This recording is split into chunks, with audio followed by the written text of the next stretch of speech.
Bismillahirrahmanirrahim. Salam alaikum. Salut tout le monde, j'espère que vous allez bien. Alors aujourd'hui on va commencer par le troisième objectif bilan de puissance, c'est l'exercice d'application. Alors avant de réaliser cet exercice, il faut bien maîtriser le bilan de puissance qu'on a vu précédemment. Alors ce bilan de puissance, il contient ou bien il génère beaucoup de formules. Je les ai expliquées étape par étape. J'espère que vous les avez bien appris. Donc on va passer directement à l'exercice. Alors l'exercice est comme présenté devant vous. Alors la plaque signalétique d'un moteur électrique triphasé porte les indications suivantes: 220 volts, 380 volts, 50 Hz. Le moteur est branché sur un réseau triphasé de 220 volts, 50 Hz. Deux essais sont réalisés. Alors premièrement, essai à vide. Alors l'essai à vide, U0 a donné, U0 égale à 220 volts, I0 égale à 7 ampères, P wattmètre 1 égale 300 watts, P de wattmètre 2 égale à 150 watts. Essai en charge, U égale à 220 volts, I le courant absorbé égale à 24 ampères, la puissance absorbée égale à 7,6 kW, N, la vitesse de rotation, est égale à 1460 tours par minute. La résistance entre deux bornes de phase du stator et R égale 0,15 ohms. Les pertes mécaniques constantes, pertes mécaniques, sont égales à 250 watts. Alors, lors de la lecture de l'exercice, il faut bien faire attention aux données et tirer toutes les remarques qui peuvent être bénéfiques pour la résolution de tous les exercices. Par exemple, ici on a l'essai à vide, on a P de wattmètre 1 et P wattmètre 2. Donc là, directement, alors la puissance à vide sera mesurée avec la méthode des deux wattmètres, P1 plus P2. On a ici N, la vitesse de rotation, 1460 tours par minute. Directement, on peut tirer la vitesse de rotation, qui est la vitesse la plus grande que 1460, la plus proche et normalisée, c'est-à-dire celle de 1500 tours par minute. Et ainsi de suite. On a dit ici la résistance mesurée entre deux bornes de phase, grand R, donc automatiquement on aura la formule 3,5 grand R I au carré.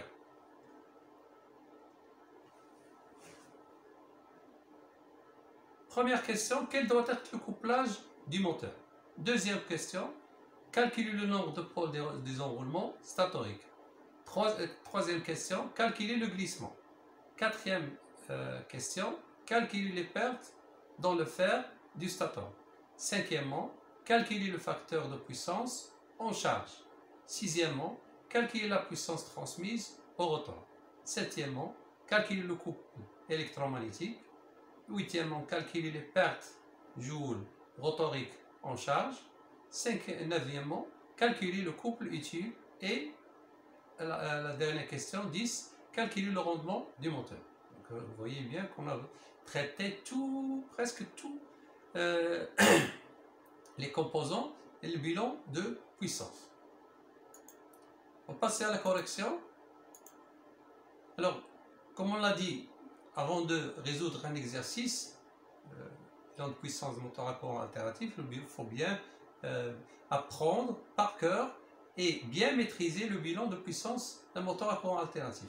Bien lire le sujet et noter tous les données. On passe à la première question. Le couplage du moteur doit être triangle. Pourquoi? Parce que le moteur porte sur sa plaque signalétique 220 volts, 380 volts et la tension des réseaux qui vaut 220 volts triphasé coïncide avec la plus petite tension indiquée sur la plaque signalétique du moteur. On a la tension des réseaux triphasé, c'est 220 volts, et les tensions indiquées sur la plaque signalétique du moteur sont 220 volts et 380 volts. 220 volts correspond au couplage triangle, c'est-à-dire que si vous avez la tension du réseau triphasé égale à 220 volts, vous devez coupler le moteur en triangle. Et si vous avez la tension du réseau 380 volts, vous devez coupler ce moteur en étoile. Ici, on a la tension triphasée, c'est 220 volts. Donc, automatiquement, on va coupler le moteur quoi, en triangle. La deuxième question, c'est le nombre de pôles, de P. Alors, comme on a noté que N égale à 1460 tours par minute. Alors, or, on sait que Ns égale à 60 fois F sur P. Alors, Ns, c'est la vitesse de ρ dans la vitesse de synchronisme, la vitesse de rotation des champs magnétiques tournants. Donc, P égale 60 fois F divisé par Ns. Donc, application numérique, P égale à 60 fois 50 divisé par 1500 qui est égal à 2. Ce 1500 là, c'est la vitesse de synchronisme. D'où est-ce qu'on l'a tiré? On l'a tiré à partir de la vitesse de rotation. On a dit que la vitesse de rotation est 1460 tours par minute. Donc on va chercher la vitesse qui est plus grande que 1460, qui est normalisée, la plus proche. Quelle est la vitesse normalisée la plus proche? C'est 1500 tours. C'est pour cela qu'on a mis ici 1500. Donc, 2P, qui est le nombre de paires de pôles, on va multiplier le paire de pôles qui est 2 par 2 pour obtenir le nombre de paires de pôles. Donc 2 fois 2 égale à 4. Donc le moteur est tétrapolaire. La troisième question, c'est qu'on calcule le glissement. Alors le glissement, on le sait que c'est G est égal à NS moins N sur NS. Donc, application numérique, G égale à 1500 moins 1460 divisé par 1500 qui est égal à 0,027. Donc, G égale à 0,027 ou on peut l'exprimer en pourcentage 2,7% en multipliant ce rapport par 100.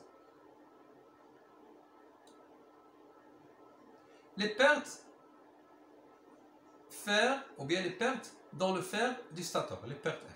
On a les pertes fer égale à la puissance mesurée lors de l'essai à vide, moins les pertes joules statoriques à vide, moins les pertes mécaniques. Les pertes mécaniques, avec les pertes mécaniques, sont données par 250 watts. Donc ce qui nous reste à calculer, c'est la puissance lors de l'essai à vide, ou bien consommée par le moteur à vide, et les pertes joules statoriques à vide. La puissance consommée à vide par le moteur. On a la puissance, on va utiliser la méthode des 2 wattmètres parce que dans nos données, on a laissé à vide le wattmètre 1, il nous a donné 300 watts et le wattmètre 2 il nous a donné 150 watts. Donc on va la calculer directement par la méthode des 2 wattmètres. La puissance consommée à vide est égale à la puissance du wattmètre 1 plus la puissance du wattmètre 2 qui est égale à 300 plus 150 qui est égal à 450 watts. Qu'est-ce qu'il nous reste? Il nous reste les pertes joules statoriques à vide. Donc les pertes joules statoriques à vide, on a les pertes joules statoriques, c'est 3,5 fois R fois I0 au carré. Avec R, c'est la résistance mesurée entre les deux bornes de phase qui était donnée dans les données de l'exercice. Donc il est égal à 3,5 fois 0,15 fois le courant consommé à vide qui est 7 au carré, qui est égal à 11,025 watts. Donc les pertes joules statoriques à vide sont égales à 11,03 watts, à peu près 0,3. De cela, on peut tirer les pertes fer en remplaçant les pertes joules par leur valeur et les pertes, la puissance à vide par la valeur qu'on vient de trouver tout à l'heure. Donc les pertes fer sont égales à la puissance à vide moins les pertes joules statoriques à vide moins les pertes mécaniques, c'est égal à 450 moins 11,03 moins 250 qui est égal à 188,99 watts. Donc les pertes fer des moteurs sont égales à 188,97 watts. On va passer à la cinquième question, le facteur de puissance cos phi. Alors on a puissance absorbée est égale à 1 fois I racine carré 3 cos phi.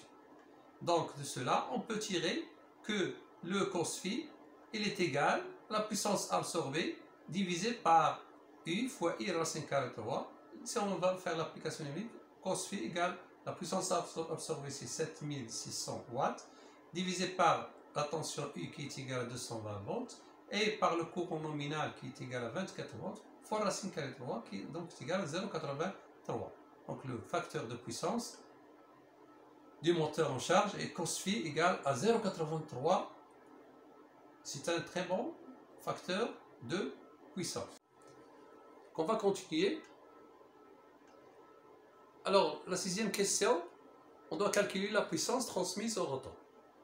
Alors, la puissance transmise au rotor est égale à la puissance absorbée moins les pertes fer moins les pertes joules statoriques.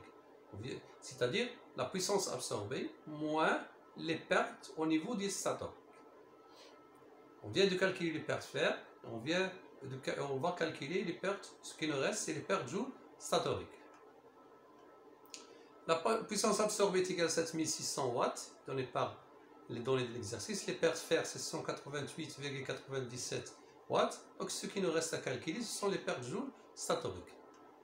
Les pertes joules statoriques, 3,5 R fois I nominal au carré. La résistance mesurée entre deux bornes de phase. Application numérique, les pertes joules statoriques sont égales à 3,5 fois 0,15 fois ici 24 au carré. Parce qu'ici, on doit introduire le courant nominal, qui est égal à 129,6 watts. Donc les pertes joules statoriques sont égales à 129,6 watts. Et automatiquement, on va tirer la puissance transmise au rotor, qui est égale à la puissance absorbée moins les pertes fer moins les pertes joules statoriques, qui est égale à 7600 moins 188,97 moins 129,6, et on va trouver 7281,43 watts. Donc la puissance transmise au rotor sera égale à 7281,43 watts. Le couple électromagnétique. Septième question. Alors le couple électromagnétique TEM est égal à la puissance transmise au rotor sur oméga S. Oméga S, c'est la vitesse angulaire de synchronisme. Application numérique. Le couple électromagnétique est égal à la puissance transmise au rotor sur oméga S. On n'a pas ici oméga S, donc on doit la calculer. Oméga S est égal à quoi? C'est égal à 2pi fois ns. Donc oméga S est égal à 2pi fois 1500. Et ici on doit diviser par 60. Pourquoi? Parce que le 1500 est en tours par minute. Si vous vous souvenez bien, je l'avais bien défini ou bien précisé lors de l'explication du bilan de puissance. Il faut toujours faire attention pour ne pas faire de faute. C'est égal à 157 radians par seconde. Et on va appliquer ça à la formule. Le couple électromagnétique est égal à 7000, la puissance transmise au rotor qui est égale à 7281,43, divisé par 157 qui est égal à la vitesse angulaire de synchronisme. Donc on aura un couple de 46,38 Nm. Et le couple électromagnétique est égal à 46,38 Nm. Alors la huitième question sont les pertes joules rotoriques en charge. On a bien sûr les pertes joules rotoriques G fois la puissance transmise au rotor. Les pertes joules, on a déjà calculé le glissement qui est égal à 0,027 et la puissance transmise au rotor, on vient de la calculer, c'est 7281,43. Si on multiplie les deux, on va trouver que la puissance transmise au rotor, ou bien les pertes joules rotoriques, sont égales à 196,598 watts. Donc, les pertes joules rotoriques sont à peu près égales à 196,6 watts.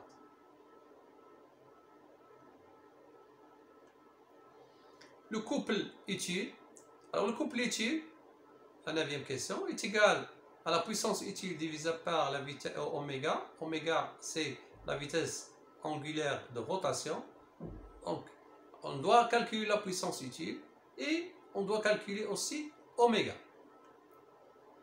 Alors, la puissance utile est égale à la puissance absorbée moins la somme des pertes, qui est égale à la puissance absorbée moins les pertes fer, moins les pertes joules statoriques, moins les pertes joules rotoriques, moins les pertes mécaniques. Ou bien, vous pouvez la calculer directement par la puissance transmise au rotor, moins les pertes au niveau du rotor, qui sont les pertes joules rotoriques et les pertes mécanique. Lors de l'application numérique, je vais utiliser cette formule-là. La puissance absorbée moins la somme des pertes qui est égale à la puissance absorbée moins, je répète toujours pour que vous puissiez vous souvenir des formules. Moins les pertes fer, moins les pertes joule statoriques, moins les pertes joule rotoriques, moins les pertes mécaniques. 7600, moins 188,97, moins 129,6, moins 196,8, moins 250, et on aura une puissance utile qui est égale à 6834,63. Aussi, on a oméga est égal à 2pi fois n. N, c'est la vitesse de rotation du rotor. C'est égal à 2 fois 3,14 fois 1460. Aussi, il faut diviser par 60. Pourquoi? Parce que ici, on a la vitesse de rotation en tours par minute. On a dit que la vitesse angulaire en radians par seconde. Donc, il faut convertir la minute en seconde. C'est pour cela qu'on divise par 60. C'est égal à 152,81 radians par seconde. Et par la suite, le couple utile est égal à la puissance utile sur oméga, qui est égal à 6834,36 qu'on vient de trouver, divisé par 152,81 qu'on a calculé tout à l'heure. Donc, qui est égal à 44,72 Nm. Donc, le couple utile, TU, est égal à 44,72 Nm. Ce qui nous reste, c'est la dernière question. C'est le calcul de rendement. Alors le rendement est égal à la puissance utile divisée par la puissance absorbée. La puissance absorbée, donc, est égale à 6834,38, c'est la puissance utile, divisée par la puissance absorbée, c'est 7600, qui est égal à 0,89, égal à 89%. Donc on en voit bien que ce moteur-là, elle a un très bon rendement. On vient de finir notre exercice, et comme toujours, j'espère que vous avez bien compris. On va passer à un exercice d'application. Alors, soit un moteur triphasé à bague, alimenté par un réseau triphasé 380 volts, pour sa place cinétique, les indications suivantes. 220 volts 380, 60 35 ampères, il faut faire attention ici, 50 Hz, 2850 tours par minute, cos phi égale 0,80. Les pertes fer, 300 watts. Bon, si on vous a donné ici les pertes fer, la résistance mesurée à chaud entre deux bornes du stator vaut 1,25 ohms et celle des rotors vaut 0,06 ohms. Le courant des rotors égale 45 ampères. Ici, c'est quelque chose de nouveau, donc il faut faire attention. Quel doit être le couplage du moteur? Comme précédemment, il faut suivre, voir la tension du réseau et la comparer avec la tension, la plaque cinétique du moteur. Deuxièmement, calculer le glissement G du moteur en pourcentage. La puissance absorbée par le moteur. Quatrièmement, les pertes joules statoriques et rotoriques. Le couple électromagnétique du moteur. La puissance utile. Le couple utile. Le rendement du moteur. Ici, on fait une remarque. Les pertes constantes sont égales. Merci de votre attention. J'espère que vous avez bien compris. En continuation et à la prochaine. C'était avec vous, Amali Hassan, CFHN Rabat, DR Nord-Ouest